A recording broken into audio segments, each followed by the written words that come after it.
Hey, it's Chronologically Gaming, the only channel that's perpetually retro because we're playing every video game in order of release, playing all the good games and the bad games and everywhere in between. It's October 1982 and we were last checking out Choplifter, the amazing Choplifter ported to the Atari home computer. Let's see what is next. It's time to play something on our Apple II. This is A City Dies Whenever Night Falls. The most bizarre title I've ever seen. This one we only have a few screenshots for, so let's just pop it and play A City Dies Whenever Night Falls. This is by Bev R. Haight, and our very first game by Omega Software, and I think the only game that they've ever done. Let's see what it's all about. So another title that if you went back in time, there might be other games that this company published, but they might have been lost. A City Dies Whenever Night Falls. Omega Microware Incorporated. This is the only game that I know of that made this one. Already the presentation is pretty typical for the Apple II. I'm already getting excited. What's going to happen? It builds a city for us. We have the usual fade-in on the Apple II. And it is doing our rebuilding units because this game has two different phases. It has the first phase where you are defending the city. I am playing as the one turret that moves around very, very jerkily. But I'm supposed to be destroying all of the enemies using that one single turret that's just flashing all over the place. I gotta make sure that the aliens don't blow up any of the buildings, and they also don't get to the reactor, which is that orange circle at the bottom. But you can see the gameplay is all over the place. Oh, look at all the stats and information that are happening down the bottom of the screen. Plus, it doesn't feel like I'm controlling very much because it's just whipping around really, really fast. Yeah, it doesn't feel like I have complete control, like if we were playing a Missile Command style variant. I also don't know whenever we get to the second phase, because it looks like the aliens just keep on coming. There's so much happening on the screen right now, I can barely describe it. So I am playing as the white turret that's firing to the top. But there's so much activity. Look at all the aliens. Gosh. And I hope that doesn't mean the reactor blew up. Oh, they got to something, and we're destroyed in fantastic fashion. The city is dead. Looks like they did destroy us.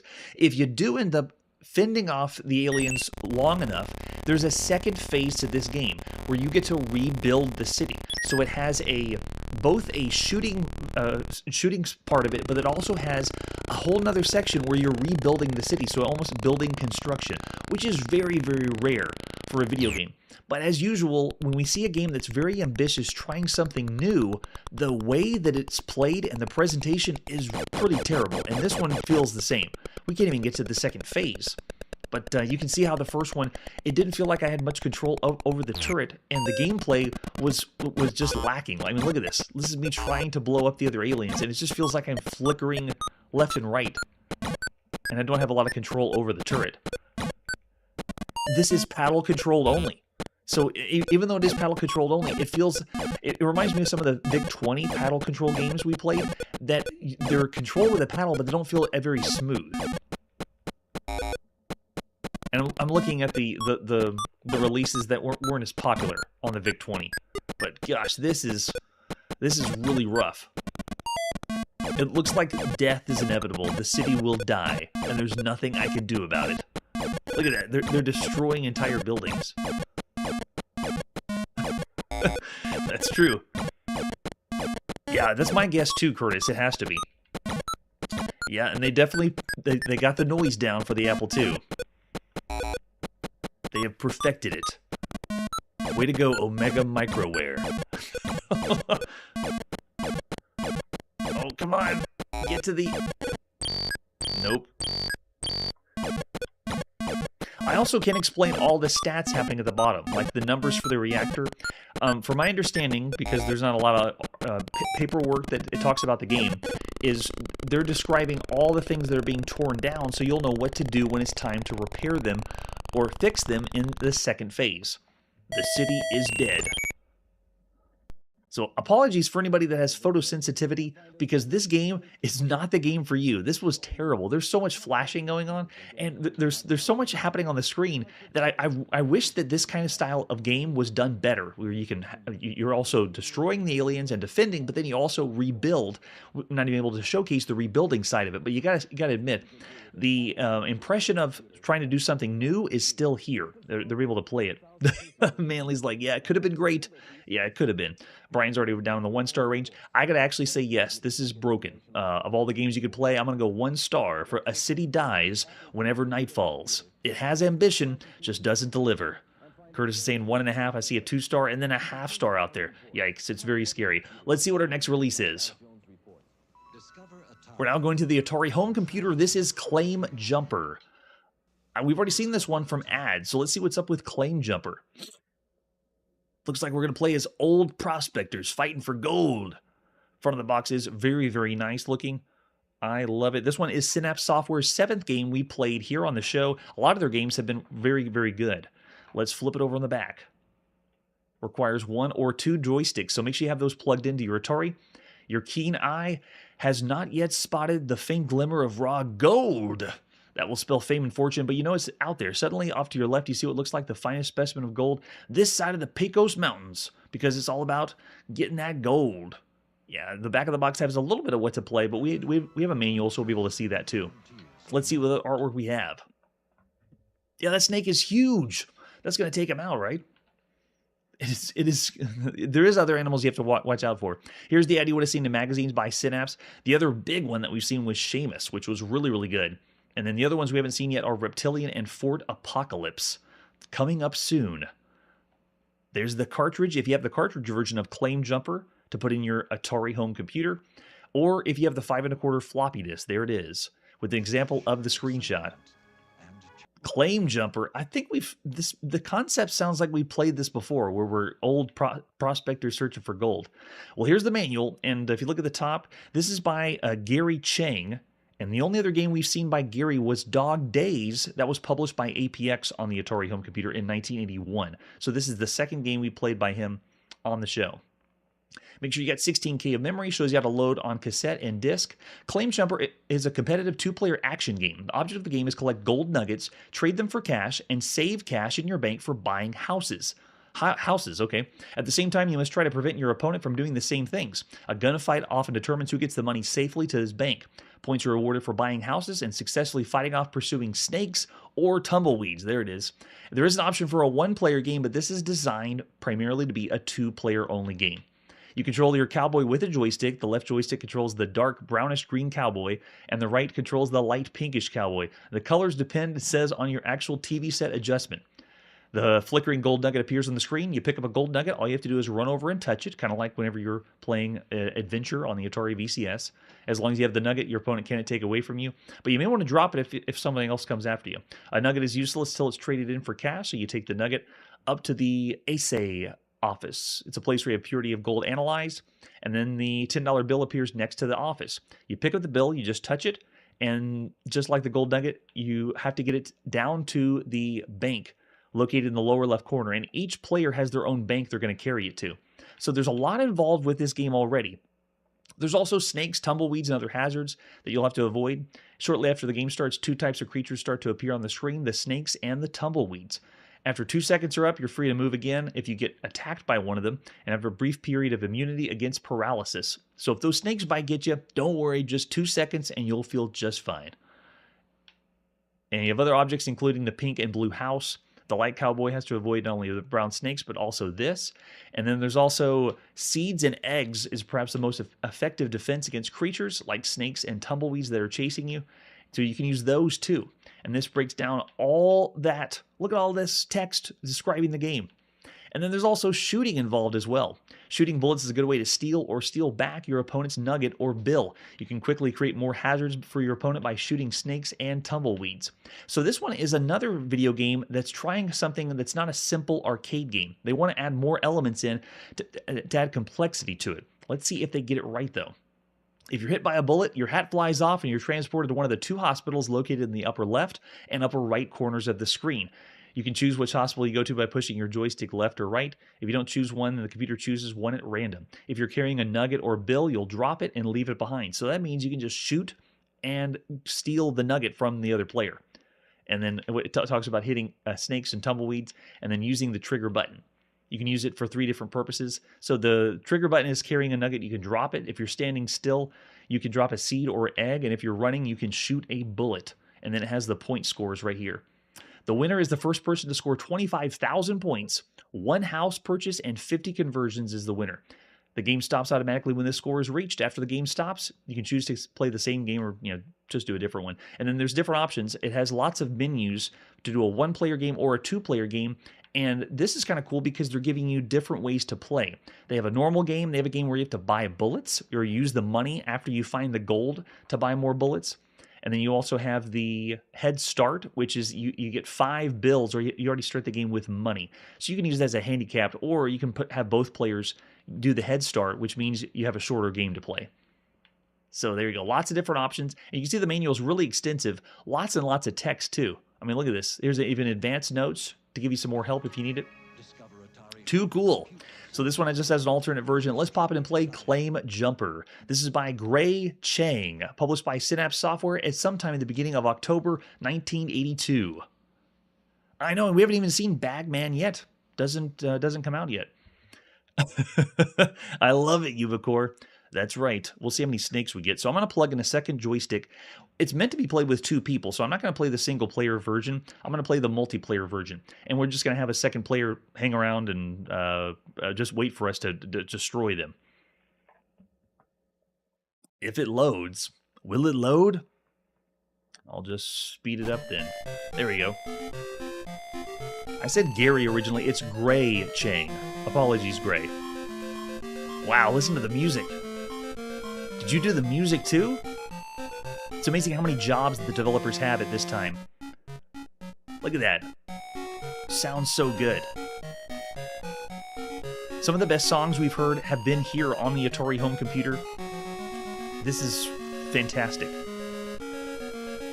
All right, let's go right into it. I'm going to push start, not using any of the other options. And now we've begun the game. I'm on the left side playing as one of the first cowboys. There's one of the gold nuggets. Let's pick it up, bring it to the assay office, and then it's going to cash in as the bills, grab some money, then head over to the bank. Avoid the snakes, though. Don't let them get you. I know, you got to give props for the music. It is so good compared to all the other games you could be playing right now. So I'm playing only as the 1 player. It looks like player 2 is getting attacked by tumbleweeds and snakes. So the whole point of the game is to get your gold to turn into money and get the cash to go to the bank.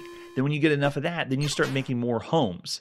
And you can see there's 1 home on the left, and the other player has another home. And so the more homes you have make it harder for the other people to move around because they have to dodge those.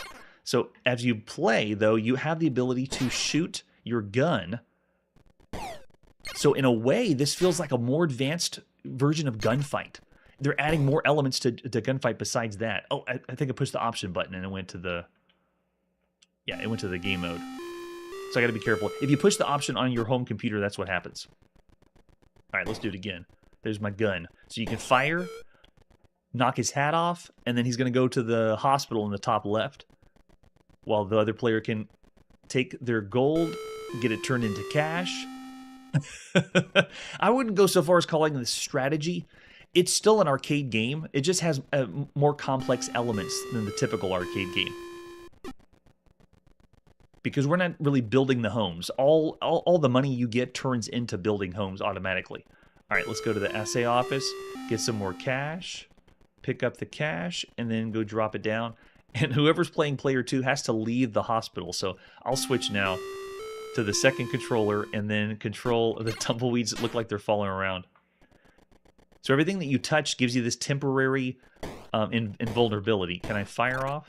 And then if you do the seed, oh, the seed, there you go. If you stand still and hit the attack button or the red button on your VCS joystick, then you drop the seed. So playing this with 2 people would be a lot of fun. It's essentially like you're playing trying to grab something from the other person and then complete an objective before they can finish theirs. So now I'm playing as the second player while the first player is just getting attacked by snakes right now. Going down to the bank, cash it in. Music is very, very nice, even with mid-game. All I'm hearing for sound effects is the pitter-patter of us moving around the game. In a way, this reminds me of the game Dog Days, which is the other game that Gray Chang did. Dog Days is essentially you're two dogs and you're running around trying to find the bone and collect that. So it's another like competitive video game, one player versus another to see what you can collect. But this one is a whole nother level.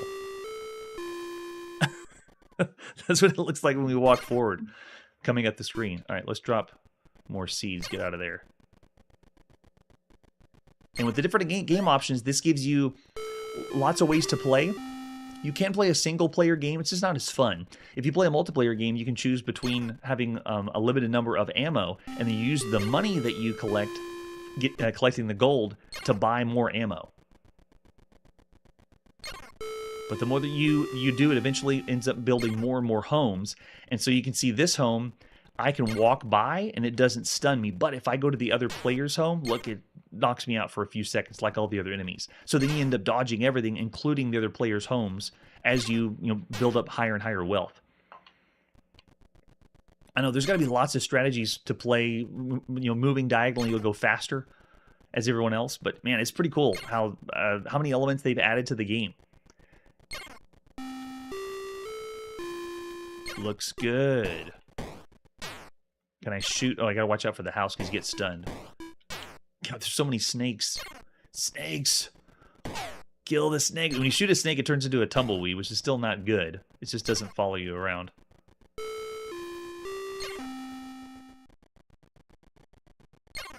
So much better enjoyed to be played with two people, but I really love this. This was a breath of fresh air, really, really fun. Claim Jumper is one of those games that you can tell they spent a lot of time polishing it. Playing with two people would be an experience that you could switch up the options for, too. Yeah, and I'm looking at the chat. I already see a few 4 stars out there. This is excellent. Of all the games you could play on a home computer, it's much better than all the other games trying to be a normal arcade game. This is doing something different. I mean, yeah, Ubicore saying one of the best computer games you could play right now. Lots of elements, lots of fun. So I'm going to say 4 stars. A great title for a home computer game. Another good one by Synapse Software. Check them out. 4 gold nuggets. That's right, scruffy looking. All right, let's see what our next game is. It's time to see what's new on the Atari VCS. This is Coconuts. This one is another brand new game from a brand new publisher for the Atari VCS. This is Telesys who published this one. And they joined the ranks of all the other publishers we have for the Atari, like Atari and Sears and Activision and Funvision and Apollo and Comavid and American Video Game and Bit Corporation and Mattel and Imagic and CCE and Tiger Vision and Parker Brothers and Coleco and Telegames and Data Age and VentureVision and Starpath and SpectraVision and Fox Video Games and US Games. That's how many publishers we have right now. Yikes.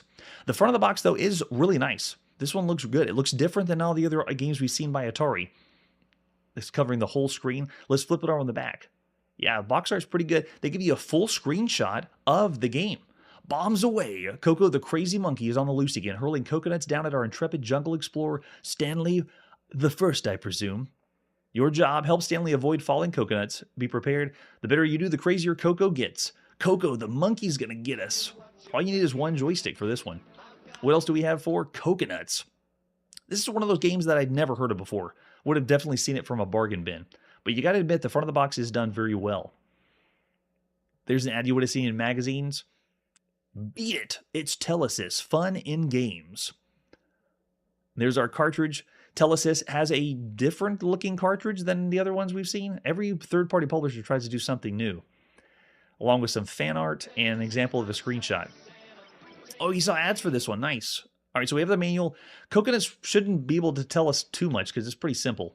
Yeah, all you're doing is avoiding the coconuts that Coco the monkey throws at us. The object of the game is make Coco go nuts and get the highest possible score before Coco knocks you out. You play with one player. If you want to play with two, you just have to alternate back and forth. If the difficulty switch is A or B, it just makes Stanley move faster or slower. To begin play, reset the game, and how the game progresses, you start out well equipped with an umbrella and a pith helmet, because you're Stanley, I presume. If you get hit, you lose the umbrella. If you get hit again, bye-bye helmet. You reach 500 points, earn back pieces of equipment if you keep avoiding those coconuts. And then they have scoring here, which is not much. There's not a whole lot to the game. Yeah, two-player game, you're just going to take turns. So fun in games, Telesis. We'll be the judge of that. It's time to pop it and play Coconuts. This is by Jack Woodman and Jim Rupp, published by Telesis at sometime in the beginning of October 1982. This marks our 136th game we're playing on the Atari VCS. Will it live up to the hype? All right, I'm going to go ahead and hit reset and go. There we are in our pith helmet and umbrella. And there's Coco. What are you going to do, Coco? Oh, there you go. He throws coconuts, which are multicolored coconuts. And you got to admit, look how large the character is. This has got to be the largest character we've ever seen on a home console. Stanley is huge. But you can move left and right. So that'd be the coolest thing, is how large you are. But essentially, we're playing reverse Kaboom. Instead of collecting the coconuts, we're supposed to avoid them. So the longer we avoid them, the more points we get. Come on, let's go. Yeah, this is really impressive character. I'm with you there, Curtis. All you're supposed to do is dodge the coconuts. Don't let them hit you. Yeah, the coconuts tumble down using that like multicolored Activision. Oh, there we go. The umbrella's gone. He got me. Try it again.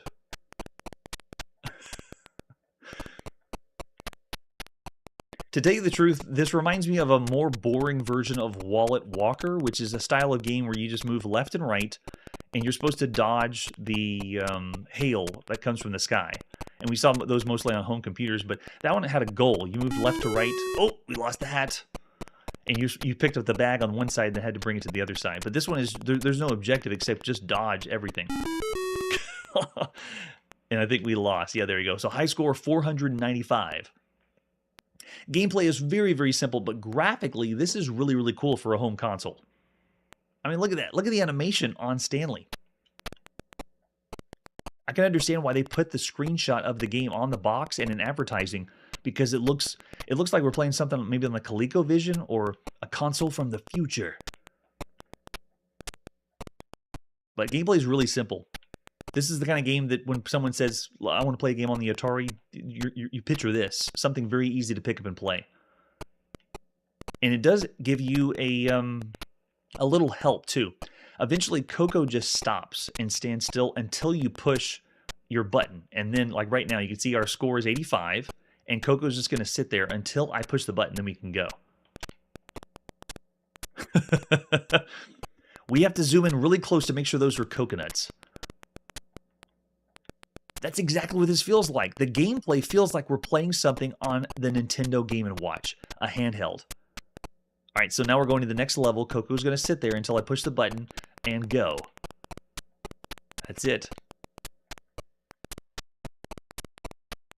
Yeah, the control could easily be something on the Nintendo Game & Watch. That's why it's not necessarily a one-button game because you're moving left and right, but it's very, very simple. The coconuts wouldn't be that bad unless there really are coconuts up there.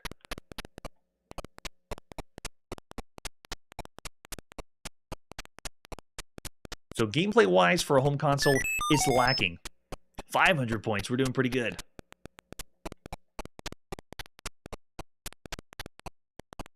I'm not going to fall for your tricks, Coco. Not this time. It may not be. All right, so we're 620. Still in the game. Getting faster and faster.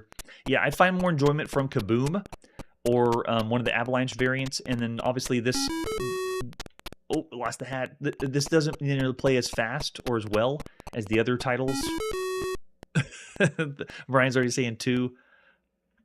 There you go. Coconuts. Yeah, I'm going to say of all the games you could play on a home console, this is one of those games that's going to be in the bargain bin. We're going to see it later. So from the chat, I see 2, or in other words, bad. This is our bad range. 1.5 stars. Ubicore's a little nicer. We're saying 2.5 stars. Mediocre, yeah. This is I don't want to say subpar for games on the Atari. I'm actually going to go bad.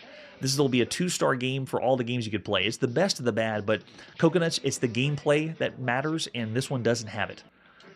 You can play it on your Nintendo Game & Watch if you want to. All right, so let's see what's next after this commercial break.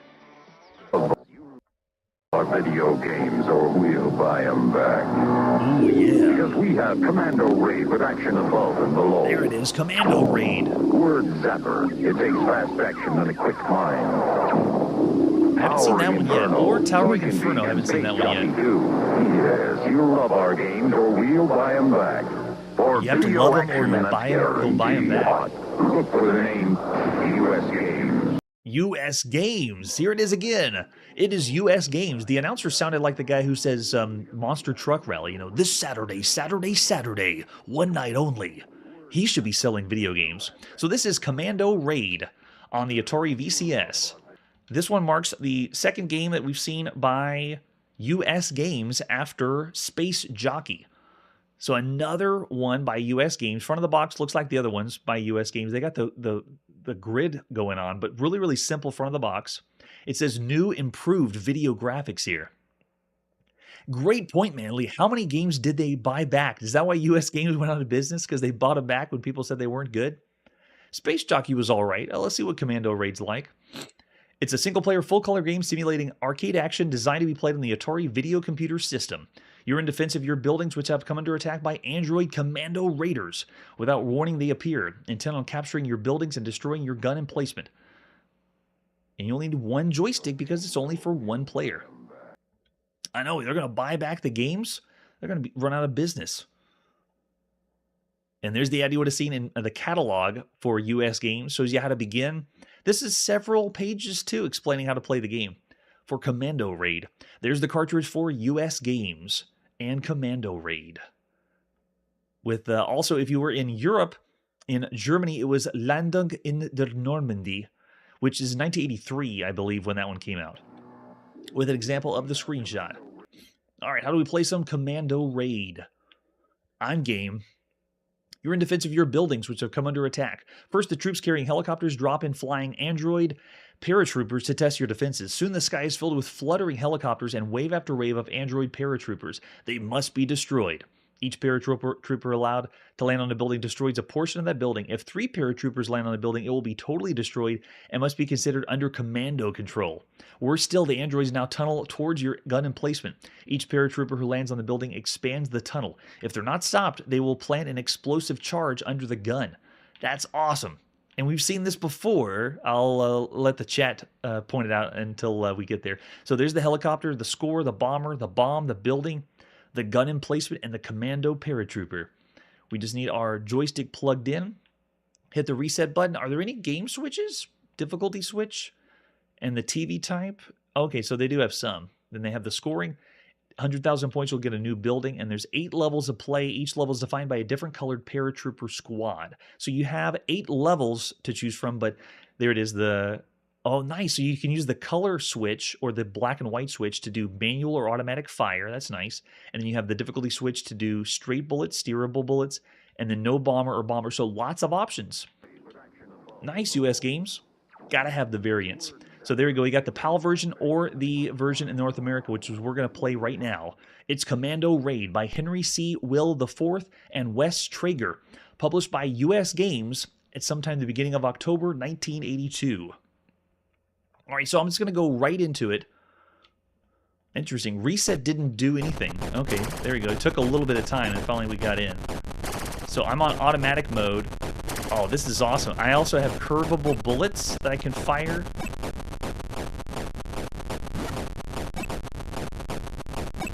Love it.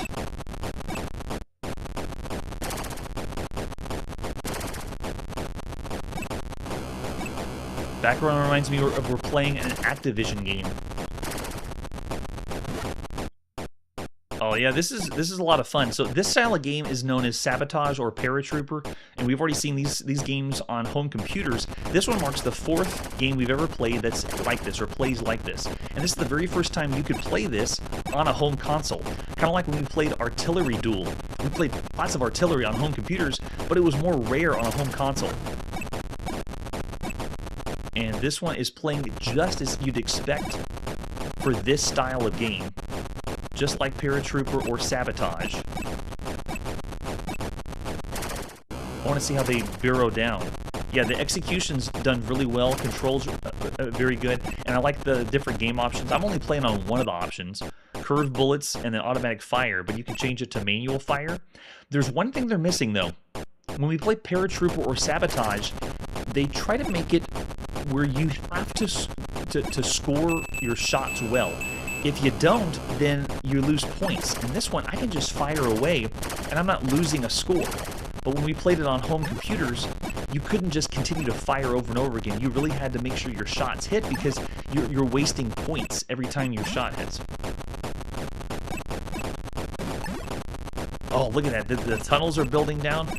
That's a nice touch, because when we played this on the home computer, usually the paratroopers would come down and they'd run at your gun emplacement. It's awesome.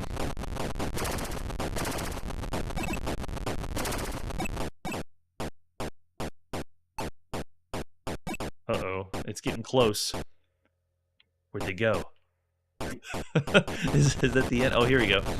So we're progressively getting harder and harder difficulties where the paratroopers are changing colors. Uh-oh, there we go. They're starting to blow. Oh, they got us. So I still call this a fixed shooter. You're in one spot firing. You just don't get to move left and right and fire, but it doesn't have the same kind of control like a missile command style game. That's pretty fun, though. All right, so Commando Raid's all right. For all the games you could play right now on a home console, and for the very first time you could play a Sabotage or Paratrooper variant, that's fun. It's actually started around average. Of all the games right now, 3 stars for Commando Raid. And since this is the first time you could play this on a home console, I could go 3.5, above average maybe. I'm looking over in the chat. We're seeing lots of 4 stars, which means an excellent game you could play right now on your home console. This is a 1-player only game, and you have to take turns. I see some 3.5 stars too. I'm actually going to say 3.5. It's an above average title for all the games right now on a home console. For the Atari, man oh man, that easily could be 4 stars. It's not the only console out there. There's a lot of consoles you could be playing. Alright, it's time to put the video game playing on pause. Next time on Chronologically Gaming, we have more games for the Atari VCS, and we might have something new from a Magic and a brand new platform. Something new. That's it for today, and like I always say, all the best video games and platforms never die, thanks to the homebrew scene. Hey everybody, thanks for checking out the channel and joining me on my quest to play every single video game in order of release. We'll be streaming live every weekday at 9 p.m. Central, so join us and let us know if we missed any games along the way. This video would not be possible without Launchbox, RetroArch, and MAME. Tell all your friends there's some crazy guy named Chronologically Gaming trying to play every single video game. We have links down below that'll send you to places like our Discord and Patreon, and one that says all the video games we've ever played. If you go there, it's a list of everything, and you can click right to the game you want to see. Chronologically Gaming is the name to look for. We are perpetually retro, and we will catch you next time.